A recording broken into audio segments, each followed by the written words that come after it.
So, Carl, we were saying obviously off air that we've met before, although I'm not sure you remember.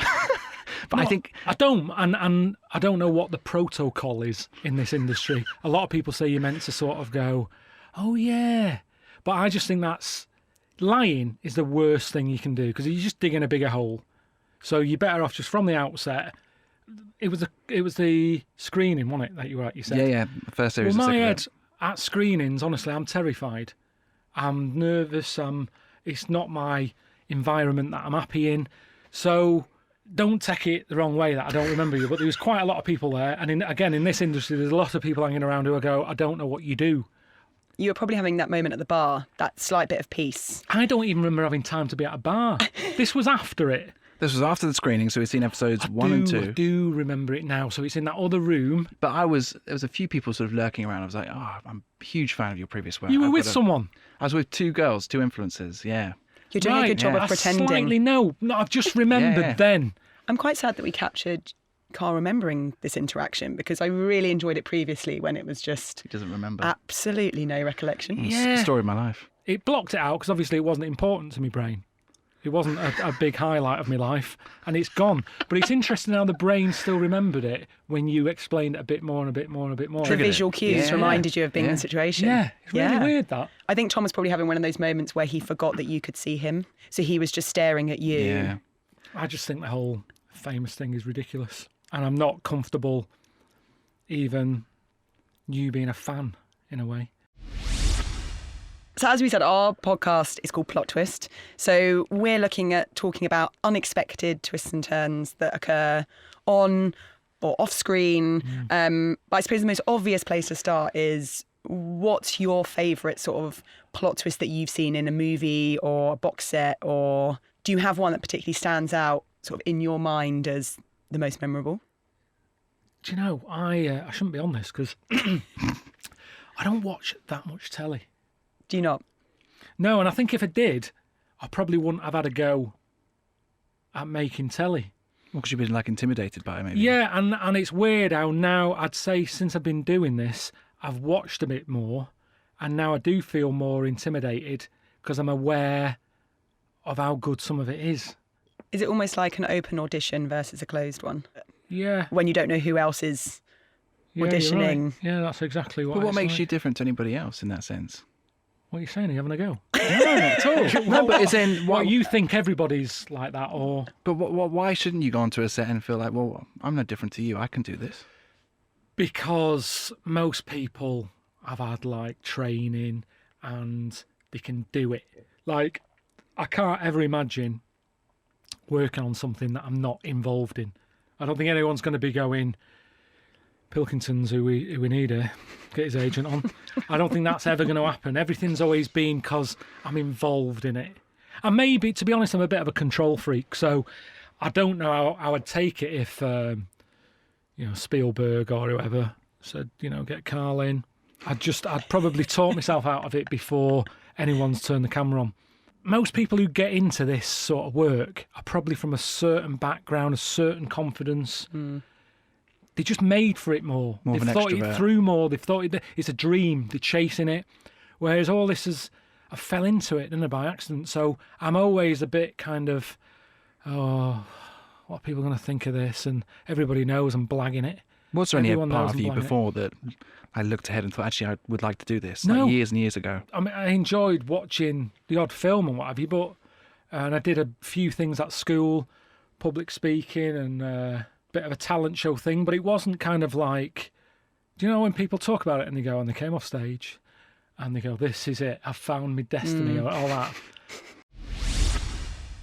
I really enjoy your perspective on things where you kind of state something that's so incredibly obvious, but actually people don't talk about that. Like I was listening to something where you were saying, why is the alphabet in the order that it's in? Yeah.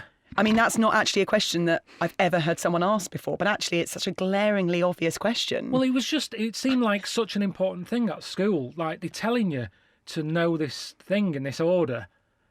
And it's like, well, before you tell me what order it's in, sometimes if you know why it's in that order, it helps you remember it. Yeah. So why have we started with A? Who's decided? And the teacher was just like, just learn it. And I get it, honestly, I do get it. When you've got a classroom of 35 kids and then someone's going, why is it in that order? I get now. I look back on that and go, I get why she got annoyed with me. And there was times when we were away filming when I enjoyed something. And whoever was in charge of that trip would go, oh, we didn't think you'd like it. And I go, yeah, it's good. But they never show that because it's not as interesting as seeing someone having a bit of a breakdown. You know, it's like I'm a Celebrity, isn't it? You know, they show you the arguments and the stress. That's the telly, isn't it? So people sort of go, oh, yeah, are you really like that? You're constantly sort of moaning. It's like, no, I'm a heck. You know, that's a part of me. Edited down It's version. edited down. It's a 9-day trip and you're watching 45 minutes of it. And it's like, why haven't you worked that out? Well, we played quite a fun game where we had to choose for each other what biscuit we would be if you took biscuit form as a character. So if you had to be a biscuit, what biscuit do you think you'd be? Probably something like, I don't know what they're called, but I think Foxes make them. And they're kind of 2 ginger biscuits with a bit of cream in the middle. So I think I'm sort of nothing special to look at. It's a ginger biscuit. So what? It's ginger biscuit. But if people give me time and get to that squishy bit in the middle, they'll go, oh, actually, it's not what I thought. There we go. So we thought it was a great opportunity to do a few what would you rathers. Go on then, Fran, kick it off. Go on. So obviously it is the Plot Twist podcast. So the first one has to be around the notion of some classic plot twists that you might see in a film. So you're reading through a script. You're really on board with the character. Maybe it's Spielberg's giving you the call up. You're reading through and you suddenly encounter an unexpected twist for the character that you're in the lead for. So would you rather be eaten by a shark or slowly poisoned by a family member? But there's a difference here. Hang on. I appreciate that the narrative of that film is probably highly confusing, that both of those could be an option. But it doesn't matter, does it? So basically, this is a film. It's not my real life. This is the character that you're playing. Right. So which would I prefer? Yeah. As the lead character to be killed off. If I'm killed by a shark, then that means I've got to be in the sea. Right? We'd hope so, yeah. That's where they knock about, isn't it? Well, very fancy, Paul. So, yeah, but the poisoning thing seems very relaxing, isn't it? It's obviously it's in a cup of tea or something. It's very easy. Whereas I know if you're doing a scene around water, it's a lot of faff. There's waterproof cameras. There's health and safety people there. They're going to probably have to CGI in the shark. There's going to be a lot of messing. Are you a good swimmer? Terrible swimmer. Another problem. So just on that level, now I don't care about the film. And if it was my film, and I'd be going, oh, but it's a bit dull, isn't it? It's a bit dull, the poisoning thing. We did a lot of scenes in Sick of It that meant it was hard work. The scene in the pedalo. Yeah. No shark involved. It was just a boat and water. It's purely on water. And it's an absolute nightmare because a pedalo goes everywhere. drifts. Yeah. And they're on this other big boat with a camera and they're going, can you just wait there? And it's kind of like, not really, no. It floats. There's not a break. I'm moving about. You follow me. I've got no control of this. So just selfishly thinking about the filming, I'd go for the poisoning. So would you rather be reborn in the past or born again in the future? Oh, it's so hard because the future seems scary, doesn't it? It does. I feel out of place now. You know what I mean? Nearly 50. I can't keep up with it. So the future will just be like mind-blowing, won't it? I think all the fun out of life will be gone and we'll just be sort of brains in jars. Or the plot twist might be that everyone gets so bored of the technology that we actually Go backwards. revert backwards. Yeah. Bit of a gamble, that. You've just made that up. Might not be the case. No, I have. You could go into the future and it is crazy. There's no guarantees. Skyscrapers everywhere. I was always moaning about graveyards, sort of like, look at the amount of space taken up, but they might be the only bits left for a walk because you can't build on them. People go, you can't, it's sacred and all that.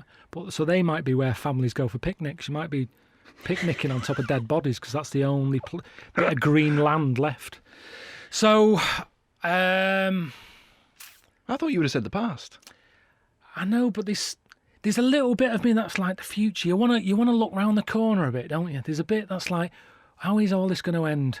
With the past, at least you're stepping into more of the known, Yeah, whereas the but- future's the unknown. And I'm definitely deciding the year. So it's Yeah. not like Yeah. I don't just go past and then I end up in a time when there's no Nurofen. I've got a banging headache. Because it's things like that, innit? That's things that we take for granted. Yeah.